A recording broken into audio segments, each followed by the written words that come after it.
வணக்கத்துடன் இது Inba tax. Trump அவர்களுடைய ஜம்ப் என்கின்ற தலைப்பில் தான் இன்று நான் இதை பேசலாம் என்று நினைக்கின்றேன். காரணம், ட்ரம்ப் அவர்கள் எப்பொழுதும் ஏதாவது ஒரு பரபரப்பை உருவாக்கி உலக அரசியல் களத்திலே ட்ரம்ப் என்கின்ற பெயர் தினசரி பேசக்கூடிய ஒரு பெயராக அவர் மாற்றிவிடுகிறார். அதை நீங்களே பார்க்க முடியும். அது ஈரானோடு நடந்து கொண்டிருக்கக்கூடிய போராக இருக்கலாம், அல்லது வேறு பல செய்திகளாக இருக்கலாம். இப்பொழுது ட்ரம்ப் அவர்கள் 2 ஜம்ப் அடித்திருக்கிறார். அந்த 2 ஜம்ப் என்ன என்கின்றதை நீங்கள் கேட்கின்ற பொழுதே உங்களுக்கே நான் எடுத்திருக்கக்கூடிய இந்த தலைப்பு தேவையான ஒன்றாகத்தான் உங்களுக்கு படும். முதலில் தேர்தல் களம் இப்பொழுது அமெரிக்காவில் ஒரு சூடு பிடித்திருக்கிறது என்று குறிப்பிடுகின்றார்கள். இந்த தேர்தல் களத்திலே ட்ரம்ப் அவர்கள் ஒரு இடத்திலே பேசக்கூடிய ஒரு களத்தை எடுத்திருக்கிறார். அப்படி பேசுகின்ற பொழுது அவர் குறிப்பிட்டு இருக்கக்கூடிய விடயம் என்னவென்றால், இனிமேல் ஜனாதிபதி துணை ஜனாதிபதியை தேர்ந்தெடுப்பதாக இருந்தால் அவர்களுக்கு அறிவுத்திறன், அதுபோல மனநலத்திறன், அவர்களுடைய வயசு, இவைகளை மையப்படுத்தி தான் அவர்களை நாம் தேர்ந்தெடுக்க வேண்டும். முன்பு நான் குறிப்பிட்டிருந்தேன், ஜோ பைடன் அவர்களுடைய அந்த வயது காரணம் அவரால் செயல்பட முடியாது என்று. கடைசியில் அதுதான் நிரூபணம் ஆகியது. அதுபோலத்தான் இப்பொழுது ஒரு பெரிய அந்த ஜனாதிபதி, துணை ஜனாதிபதி என்பது அமெரிக்காவின் அங்கீகரிக்கப்பட்ட ஒரு உயர் பதவி. இந்த உயர் பதவியில் இருக்கக்கூடியவர்கள் உலக நாடுகளோடு பேச்சுவார்த்தை நடத்துவதற்கும், உலக நாடுகளோடு அமெரிக்காவின் தரத்தை உயர்த்துவதற்கும் அவர்கள் அதற்கான தகுதியுடையவர்களாக இருக்க வேண்டும். எனவே அதற்காக அவர்களுக்கு பயிற்சி கொடுக்க வேண்டும். அறிவுத்திறன் பயிற்சி, மனவள நல பயிற்சி, அதுபோல அவர்களுடைய உடல் சார்ந்த பயிற்சிகள், இவைகள் அனைத்துமே அவர்களுக்கு கொடுக்கப்பட வேண்டும் என்று எடுத்து வைத்திருக்கிறார். ட்ரம்ப் அவர்களுடைய இந்த கூற்றை அமெரிக்கர்கள் எப்படி பார்க்கிறார்கள் என்கின்ற பொழுது, ஜனநாயக கட்சியை சார்ந்தவர்கள் இதற்கு கடும் எதிர்ப்பை தெரிவித்திருக்கிறார்கள். அதுபோல சில மருத்துவர்கள் இதற்கு கடுமையான எதிர்ப்பை தெரிவித்திருக்கிறார்கள். ட்ரம்ப் அவர்கள் ஏதாவது ஒரு பிரச்சனையை இதுபோன்று கிளப்பி விடுகிறார் என்கின்ற ஒரு குற்றச்சாட்டை அவர்கள் ட்ரம்ப் மீது வைக்கிறார்கள். ஆனால் அமெரிக்காவில் ஒரு கருத்து, அதாவது அரசாங்கத்தால் இது ஏற்றுக்கொள்ளப்பட வேண்டும் என்கின்ற நிலைப்பாடு வருகிறது என்றால் அதற்கான விவாதங்கள் நடைபெறும். அந்த விவாதங்கள் செனட் என்கின்ற அமைப்பில் நடைபெறக்கூடிய ஒரு களம் எடுக்கும். அந்த செனட் இப்பொழுது ட்ரம்ப் அவர்கள் சொல்லி இருக்கக்கூடிய இந்த விடயத்தை உள்வாங்கிக் கொண்டு இதன் அடிப்படையில் ஒரு அதாவது ஒரு விவாதங்கள் நடத்தி இதில் எதை நாம் செயல்படுத்த முடியும் என்கின்ற கண்ணோட்டத்தில் பயணிப்பதற்கான ஏற்பாடுகளை செய்து கொண்டிருக்கிறார்கள் என்கின்ற ஒரு செய்தி வருகின்றன.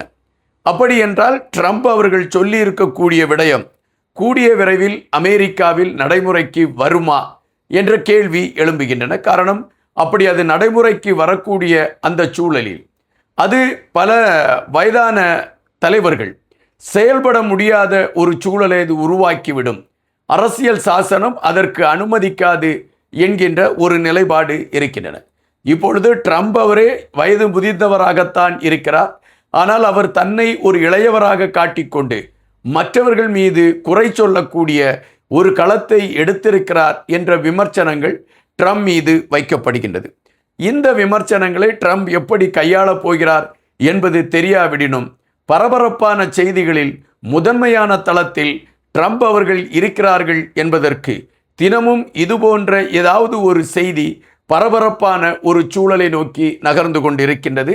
அப்படித்தான் ட்ரம்ப் அவர்கள் இப்பொழுது எடுத்து வைத்திருக்கக்கூடிய இந்த செய்தி முதல் செய்தியாக நீங்கள் பார்த்திருக்கிறீர்கள். இரண்டாவது ட்ரம்ப் அவர்களுடைய ஜம்ப் என்ன என்றால், ஈரானுக்கும் அமெரிக்காவிற்கும் இடையே போர். இந்த போரை மையப்படுத்தி பல விடயங்கள் பேசப்பட்டிருக்கின்றன, நானும் பேசியிருக்கிறேன். ஆனால் தற்பொழுது இந்த போரை என்ன நிலையில் நடத்துவது என்கின்ற விடயத்தில் பெருங்கேள்வி இருக்கிறது. காரணம், அமெரிக்கா பெரும் இழப்புகளை சந்தித்திருக்கிறது என்ற செய்தி வருகின்றன. போர் விமானங்கள் பலவற்றை அமெரிக்கா இழந்திருக்கிறது. ஒரு போர் விமானம் வாங்க வேண்டும் என்றால் இவ்வளவு டாலர் பணம் தேவைப்படுகிறது. இப்பொழுது இந்த போர் என்கின்ற அடிப்படையில் அமெரிக்கா பெரும் இழப்புகளை சந்தித்திருக்கிறது என்கின்ற ஒரு பரவலான விமர்சனங்கள் இருக்கின்றன. அதே வேளையில் அமெரிக்கா ஈரானோடு பேச்சுவார்த்தை நடத்துவதற்கான களத்தை எடுத்த செய்திகள் நீங்கள் அறிந்தது. ஆனால் அந்த பேச்சுவார்த்தை ஏதோ 2 முறை முயற்சிக்கப்பட்டு அது நடத்தப்பட முடியாத ஒரு சூழலில் அந்த பேச்சுவார்த்தை இல்லை என்கின்ற நிலைப்பாடு உருவாகிவிட்டது. இப்பொழுது அமெரிக்காவை பொறுத்த மட்டில் அமெரிக்கா ஈரான் மீது தாக்குதல் நடத்தியே தீர வேண்டிய ஒரு கட்டாயம்.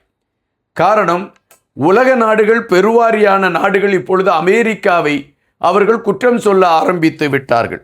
நீங்கள் போர் என்று அறிவித்த காரணத்தினால்தான் ஹர்மோஸ் நீரணையை தங்கள் கைவசம் எடுத்துக்கொண்டது ஈரான். இப்பொழுது யாருக்குமே அங்கு பொருளாதார ரீதியான பரிமாற்றங்கள் செய்ய முடியாத ஒரு நிலையில் இருக்கிறது. இதற்கு விடிவு என்ன என்பதை அமெரிக்காவால் சொல்ல முடியவில்லை. எனவே மக்களை ஏமாற்றக்கூடிய ஒரு விடயம் என்பதை விட உலகத்தை ஒட்டுமொத்தமாக பாதிக்கக்கூடிய ஒரு விடயமாக இந்த ஹர்மோஸ் நீரணை ஈரான் கையில் இருக்கக்கூடிய இந்த சூழலை உருவாக்கி இருக்கிறது.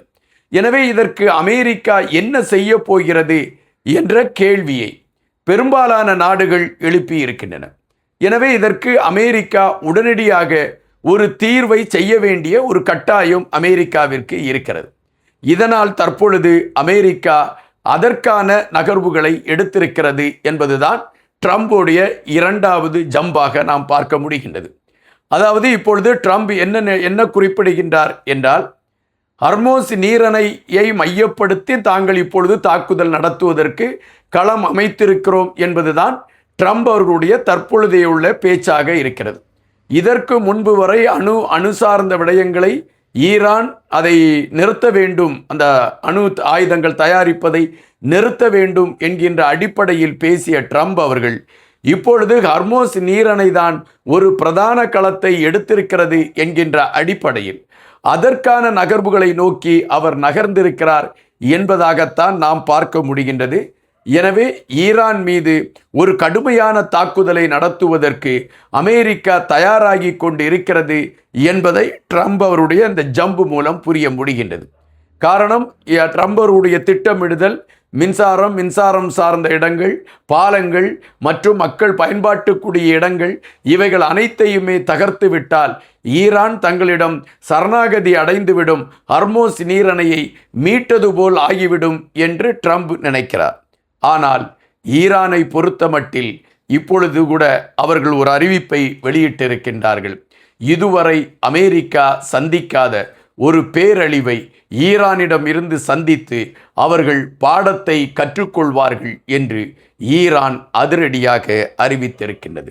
எனவே ஒரு நிலைப்பாடான ஒரு தேடலோடு இல்லாமல் ட்ரம்ப் அவர்களுடைய மனம் இங்கும் அங்கும் ஊஞ்சலாடி கொண்டிருக்கக்கூடிய களங்கள் அதிர்வலைகளை ஏற்படுத்தி இருக்கிறது என்பதை விட ட்ரம்ப் அவருடைய ஜம்ப் என்று விமர்சனங்கள் தான் எழும்பிக் கொண்டிருக்கிறது என்பதுதான் நிஜம்.